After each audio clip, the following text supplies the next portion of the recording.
In 2024, one of the biggest consulting firms on earth was paid nearly $300,000 by a government to write a single report. It took them 7 months, and when the report finally landed, people noticed something strange. Fake quotes, fake court cases, citations to academic papers that were never written because they didn't exist. The firm hadn't been careless.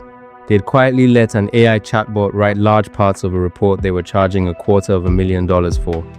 And the wildest part? That's not even the biggest scandal these companies have been caught in over the last 3 years. Today, the firms that spent a century convincing the world they were too important, too trusted, and too expensive to replace are starting to come apart.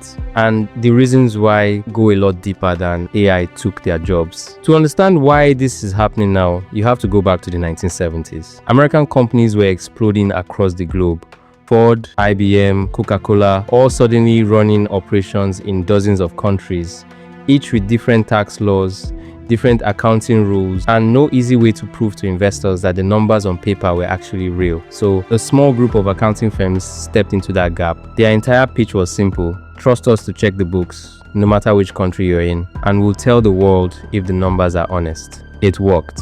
By the late 1980s, 8 firms nicknamed the Big 8 controlled almost the entire global audit market. Over the next 20 years, mergers shrank that group down to 4: Deloitte, PwC, EY, and KPMG. Today, those 4 firms audit nearly every major company in the Western world, and switching auditors is so rare that the average company sticks with the same one for over 2 decades. One Canadian telecom company has used the same auditor for more than 140 years. Here's the thing about becoming that dominant.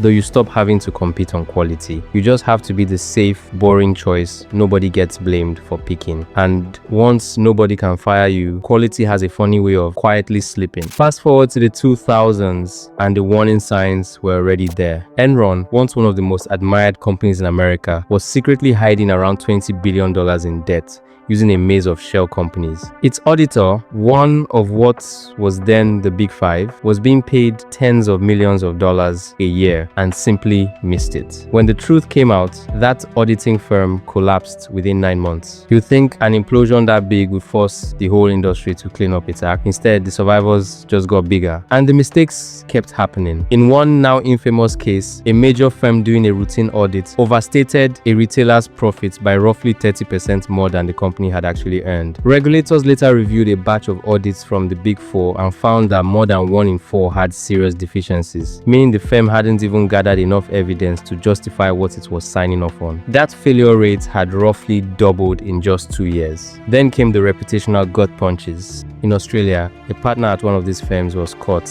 leaking confidential government tax plans to help multinational clients, including Google, get ahead of laws his own firm had helped design. The fallout was so bad, the company was forced to sell off its entire government consulting arm for basically nothing. For decades, these firms survived on one asset: trust. And trust, once it's gone, doesn't come back just because you're still the biggest name in the room. Here's where it gets interesting, because the popular explanation AI is replacing consultants is only half the story. For 100 years, these firms had one massive competitive advantage: an army of cheap, highly educated junior staff. Fresh graduates from top universities would spend years doing the grunt work, combing through spreadsheets, comparing documents, building slide decks, while a small number of partners at the top collected the real money. That system only worked because that kind of labor-intensive analysis used to require dozens, sometimes hundreds of people. Now, AI can do a huge chunk of that same grunt work in minutes.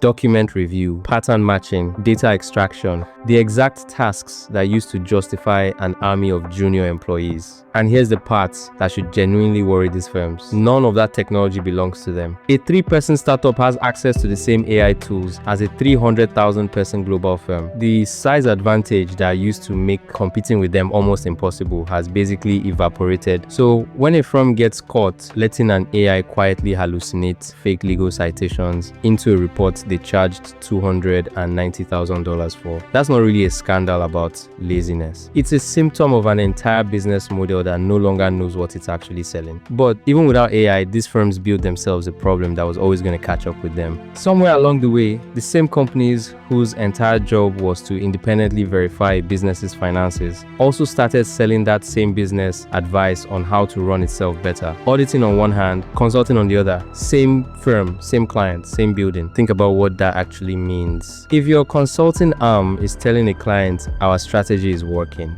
and your audit arm signs off on the books that supposedly prove it, who exactly is checking anyone's homework? By 2023, the Big Four combined were making close to $95 billion a year from advisory services, more than what they made from actual auditing. In other words, the side of the business meant to keep them honest had become the smaller, less profitable half. Governments are finally starting to notice. The UK forced all 4 firms to formally separate their audit divisions from their consulting divisions. In the US, lawmakers have openly discussed breaking these firms apart entirely, and the trust from clients is eroding just as fast as of a couple of years ago. Only about 1 in 8 businesses said consultants were actually doing more good than harm. For a business built entirely on the idea that its judgment was worth paying millions for, that number should be terrifying. So if the giants are cracking, what fills the gap? There are 3 realistic paths, and honestly, they're probably all happening at once. First, companies simply stop outsourcing as much. If AI can do in an afternoon what used to take a team of consultants 3 months, why pay millions for an outside opinion your own staff could generate internally? Second, smaller boutique firms start eating market share for the first time in decades. When a 30-person firm has access to the same AI tools as a 300,000-person firm, headcount stops being the advantage it used to be.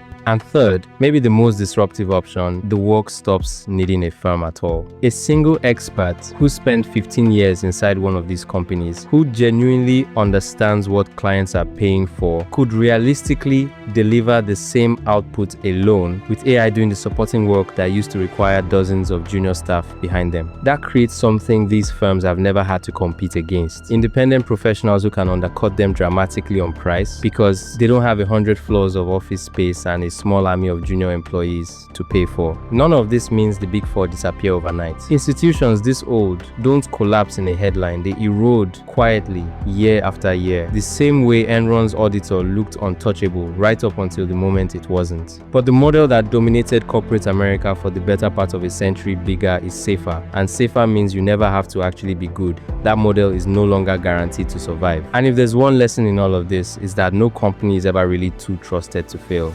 It just takes long enough for the cracks to show. If you want to see exactly which industry gets hit by this next, subscribe, because this pattern is about to repeat somewhere you'd never expect.